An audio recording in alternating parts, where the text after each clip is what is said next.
एक नवीन pre matric बालक एवं कन्या छात्रावास तथा पाटन जिला दुर्ग में एक प्री मैट्रिक अनुसूचित जाति बालक छात्रावास स्थापित किया जाएगा।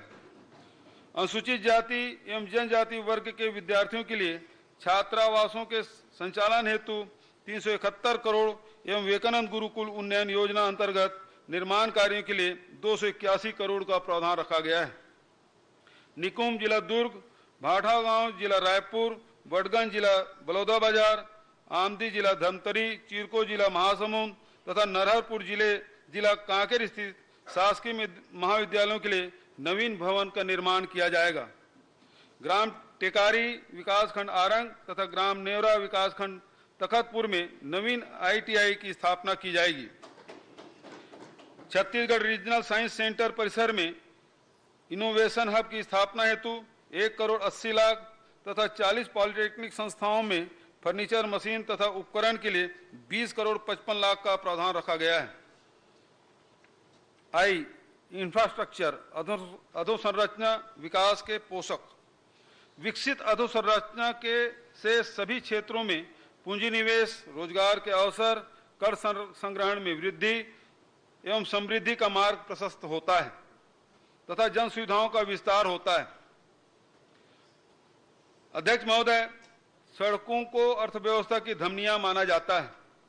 राज्य में रेल मार्गों की सीमित उपलब्धता के कारण सड़कों के विकसित नेटवर्क की आवश्यकता को देखते हुए सड़क तथा पुल पुलिया निर्माण को बजट में विशेष प्राथमिकता दी गई है। छत्तीसगढ़ सड़क एवं अधोसंरचना विकास निगम द्वारा 5,225 करोड़ के लागत से 3,900 किलोमीटर लंबी सड़कों एवं पुल पुलियों के निर्माण का कार्य किया जाएगा। इस कार्य के लिए निगम की सहायता देने हेतु बजट में 150 करोड़ का प्रावधान किया गया है। मुख्यमंत्री सुगम सड़क योजना के अंतर्गत पहुंच विहीन शासकीय भवनों तथा कार्यालयों को पहुंच मार्ग से जोड़ने का प्रावधान किया गया है। इस वर्ष योजना अंतर्गत 255 करोड़ की लागत से 2,195 सड़क कार्य स्वीकृत किए गए। वर्ष 21-22 के बजट में इस योजना के लिए 100 करोड़ का प्रावधान रखा गया है। एशियन डेवलपमेंट बैंक की सहायता से फेज 3 परियोजना में 826 किलोमीटर लंबाई के 24 मार्ग का निर्माण कार्य प्रगति पर है। फेज 4 परियोजना के अंतर्गत 1,275 किलोमीटर लंबाई के 31 मार्गों का सर्वेक्षण किया जा रहा है। ADB सहायता वाली इस परियोजनाओं के लिए बजट में 940 करोड़ का प्रावधान किया गया है। वाहन दुर्घटनाओं में होने वाले जान माल की क्षति को कम करने के लिए दुर्घटनाजन्य क्षेत्रों एवं ब्लैक स्पॉट का चिन्हांकन कर सड़क सुरक्षा हेतु समस्त आवश्यक उपाय करने हेतु सड़क सुरक्षा निर्माण योजना प्रारंभ की जा रही है। इसके लिए बजट में आवश्यक प्रावधान किया गया है। इस बजट में 12 नए रेलवे ओवरब्रिज एवं अंडरब्रिज तथा जवाहर सेतु योजना के अंतर्गत 151 नवीन मध्यम पुलों के निर्माण के लिए 102 करोड़ का प्रावधान किया गया है। 6 राज्य मार्ग, 5 शहरी मार्ग, 20 मुख्य जिला मार्ग तथा 435 ग्रामीण मार्गों के निर्माण हेतु 310 करोड़ का प्रावधान किया गया है। नाबार्ड के ग्रामीण अधोसंरचना विकास निधि के अंतर्गत 119 ग्रामीण मार्गों के निर्माण हेतु 92 करोड़ का प्रावधान किया गया है। नक्सल प्रभावित ग्रामीण क्षेत्रों को बेहतर आवागमन सुविधा देने हेतु स्वीकृत 312 कार्यों में से 18 कार्य पूर्ण तथा शेष कार्य प्रगति पर है।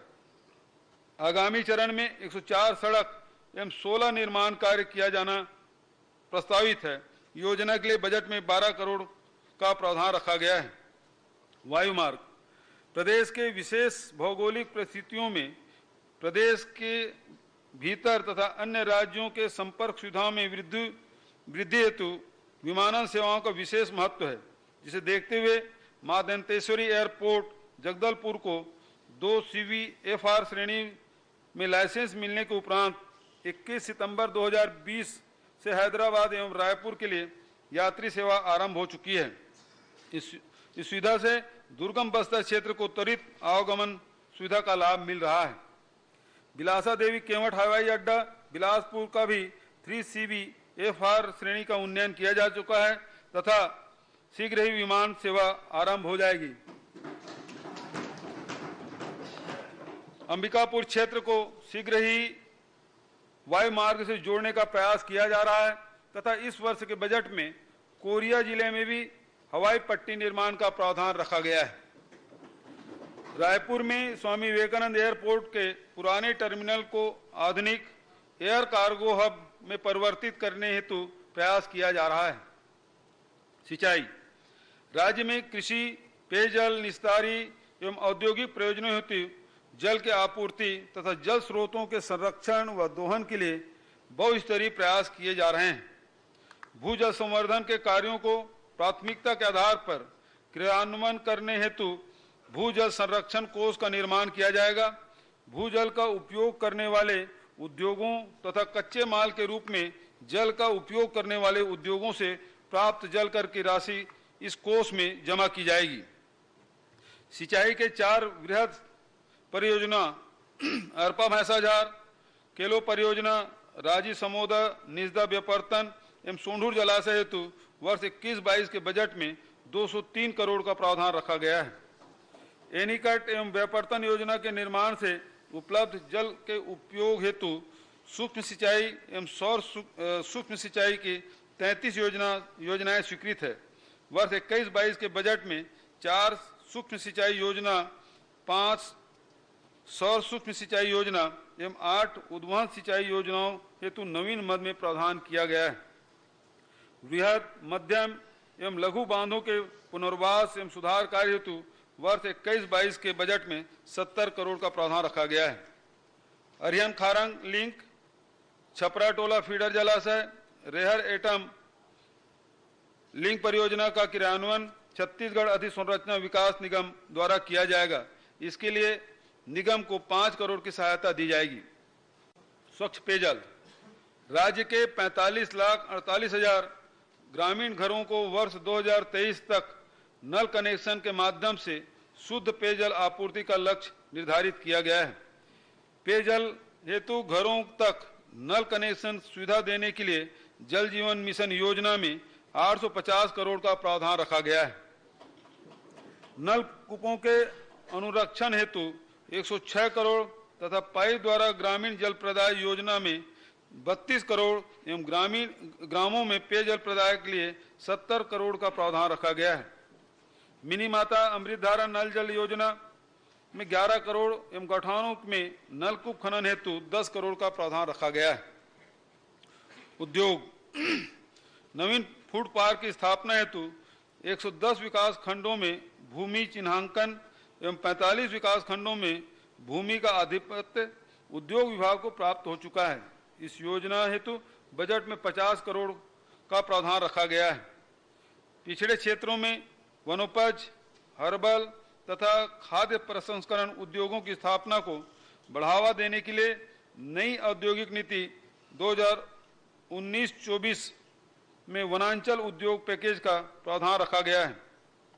कोर सेक्टर के उद्योगों को उनकी मांग अनुसार प्रोत्साहन प्रदान करने के लिए नई औद्योगिक नीति में स्पोक पॉलिसी लागू की गई है।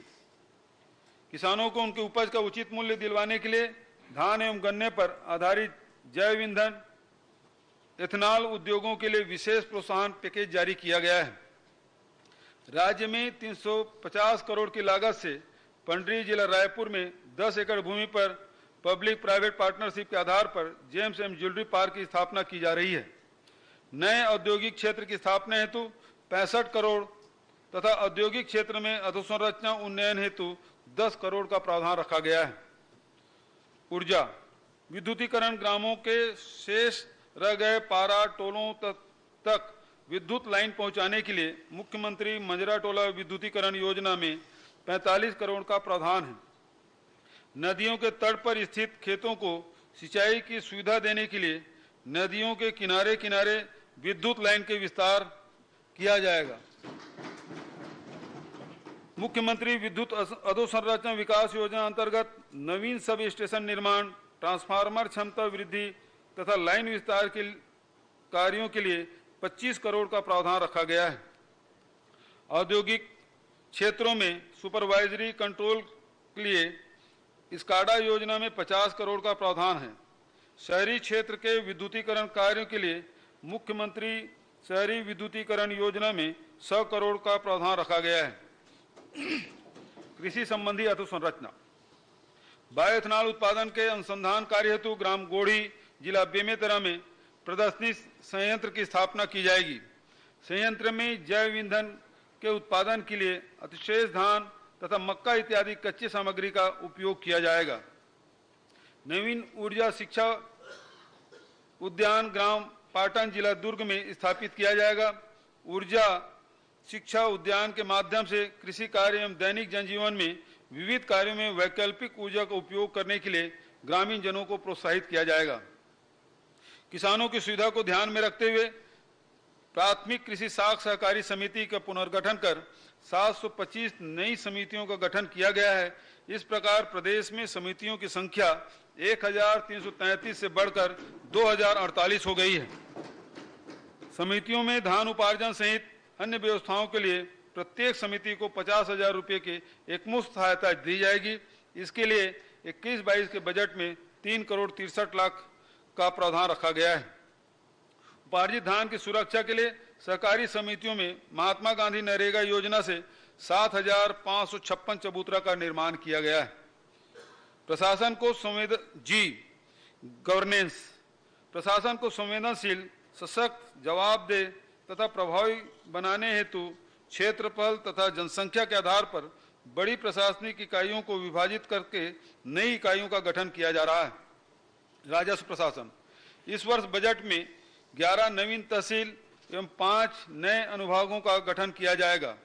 नई तहसीलों का गठन पहला सारागांव, दूसरा नाथघाट, सुहेला, सीपत, बिहारपुर, चांदो, रघुनाथपुर, सरिया, छाल, अजगरबहार, बरपाली तथा अनुभाग कार्यालयों का गठन लोहांडीगुड़ा, भैयाथान, पाली, मरवाही, तोकापाल में किया जाएगा।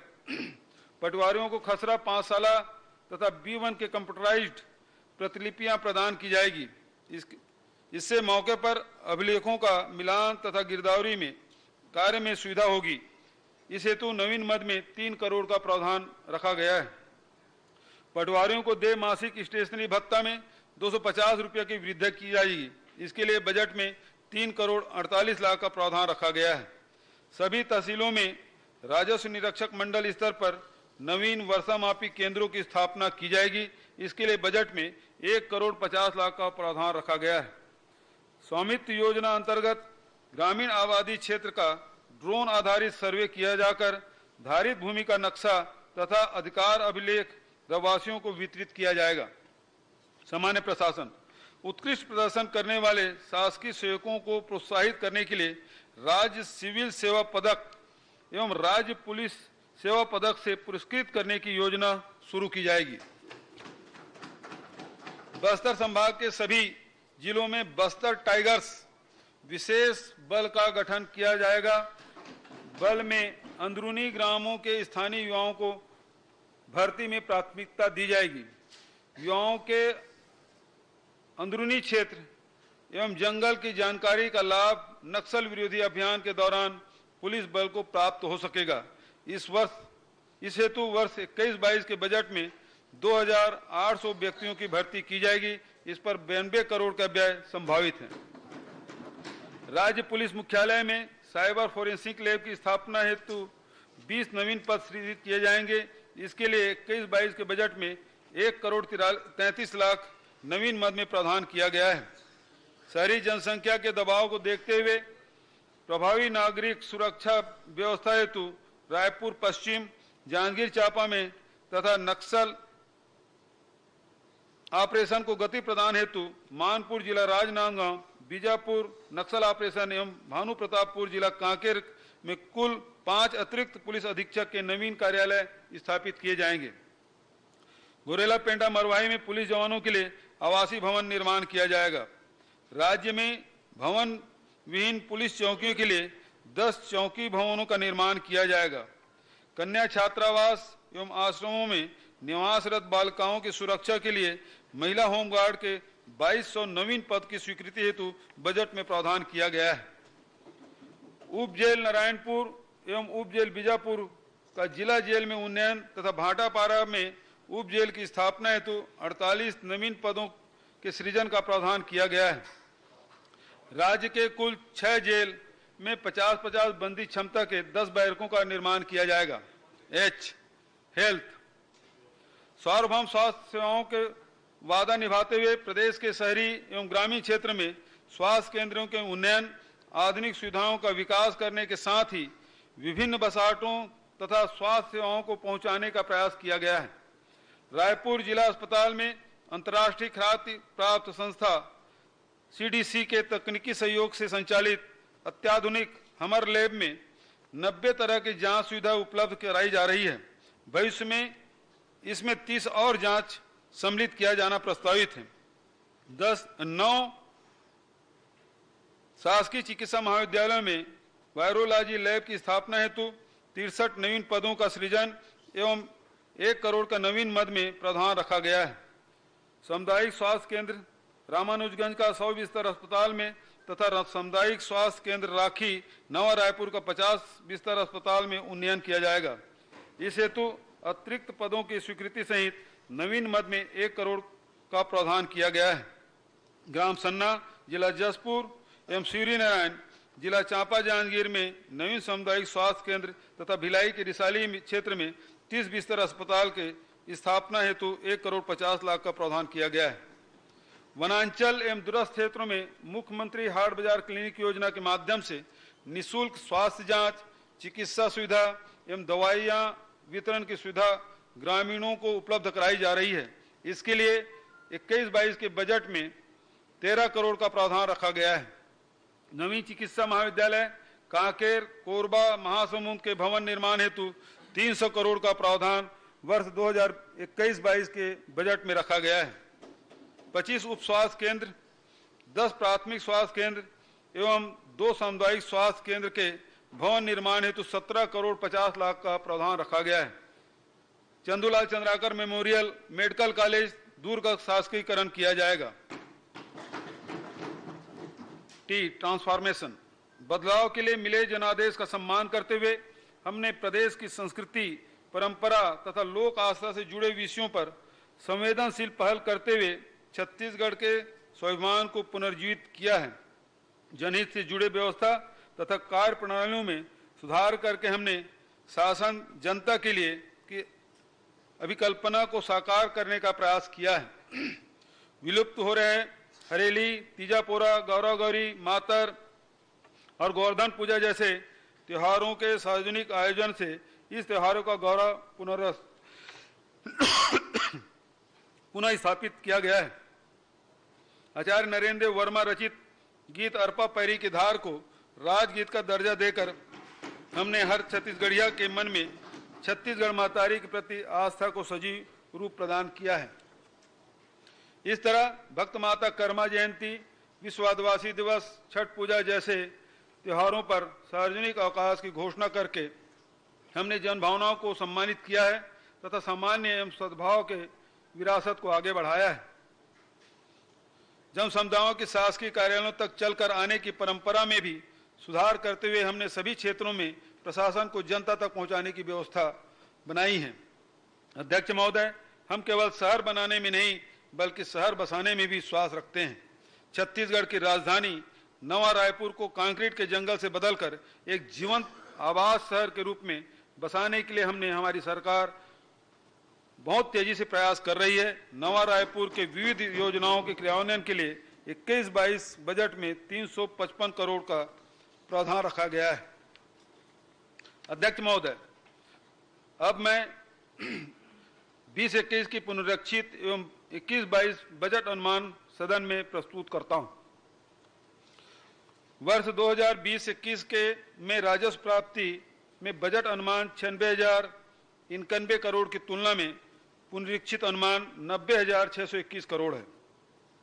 राजस्व प्राप्ति में होने वाली कमी को देखते हुए विभिन्न विभागों से समीक्षा उपरांत व्यय का बजट अनुमान 95,650 करोड़ से कम करके पुनरीक्षित अनुमान 91,482 करोड़ प्रस्तावित किया गया है। वर्ष 21-22 हेतु कुल राजस्व प्राप्तियां 79,325 करोड़ अनुमानित है। इससे राज्य के राजस्व 35,000 करोड़ एवं केंद्र से प्राप्त होने वाली 44,352 करोड़ है। वर्ष 2021-22 के लिए अनुमानित सकल व्यय 1,05,213 करोड़ का है।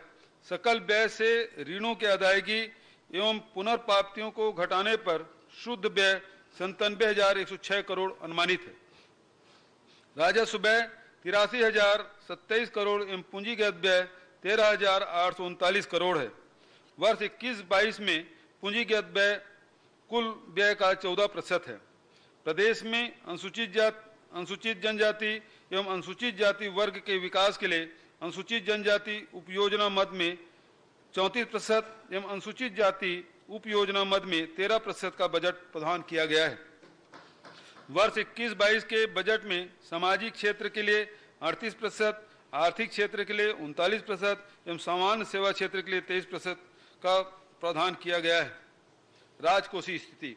अध्यक्ष महोदय, कोविड-19 के संक्रमण से बचाव हेतु वर्ष 2020 में लागू किए गए लॉकडाउन के कारण केंद्र एवं राज्य दोनों के राजस्व प्राप्तियों में कमी को देखते हुए राज्य के स्वयं के राजस्व को बढ़ाने की दिशा में सक्रिय प्रयास किए गए हैं।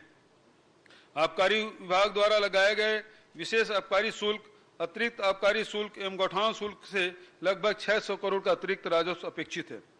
जल संसाधन विभाग द्वारा जल कर की दरों में वृद्धि, राजस्व विभाग द्वारा पर्यावरण अधोसंरचना उपकर की दरों में वृद्धि तथा परिवहन विभाग द्वारा नए चेक पोस्ट की स्थापना संबंधी प्रयासों से राज्य के राजस्व प्राप्तियों में सुधार अनुमानित है। राज्य के आय व्यय को संतुलित रखने की दृष्टि से व्यय में मितव्ययता के भी प्रयास किए गए हैं। राज्य का सकल वित्तीय घाटा 17,461 करोड़ अनुमानित है, जो राज्य के सकल घरेलू उत्पाद का 4.56% है। वर्ष 2021-22 हेतु कुल प्राप्तियां 97,145 करोड़ के विरुद्ध शुद्ध व्यय 97,106 करोड़ अनुमानित है। इस वित्तीय संव्यवहारों के फलस्वरूप 39 करोड़ के बजट अनुमानित है। वर्ष 21-22 में 3,700 करोड़ का राजस्व घाटा अनुमानित है। वर्ष 21-22 का वार्षिक वित्तीय विवरण तथा अनुदान की मांगों इन दो व्यक्तियों के साथ सदन में के समक्ष प्रस्तुत है। रास्ते के अड़चनों से हम कभी डरते नहीं, रास्तों के अड़चनों से हम कभी डरते नहीं। बात हो जाए जब न्याय की तो पीछे कभी हटते नहीं। बहुत बहुत धन्यवाद।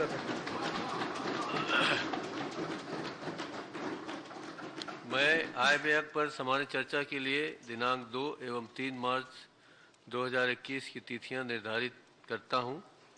आय व्यय में सम्मिलित अनुदानों की मांगों पर कटौती प्रस्तावों की सूचना मंगलवार दिनांक 2 मार्च 2021 को मध्याह्न 12 बजे तक दी जा सकती है। कटौती प्रस्ताव के प्रपत्र सूचना कार्यालय से प्राप्त किए जा सकते हैं। आज भोजन की व्यवस्था माननीय मुख्यमंत्री जी की ओर से सेंट्रल हॉल में की गई है। समस्त माननीय सदस्यगण, पत्रकारगण तथा शासन के वरिष्ठ अधिकारी आमंत्रित हैं। सभा की कार्रवाई मंगलवार दिनांक 2 मार्च 2021 को 11 बजे दिन तक के लिए स्थगित।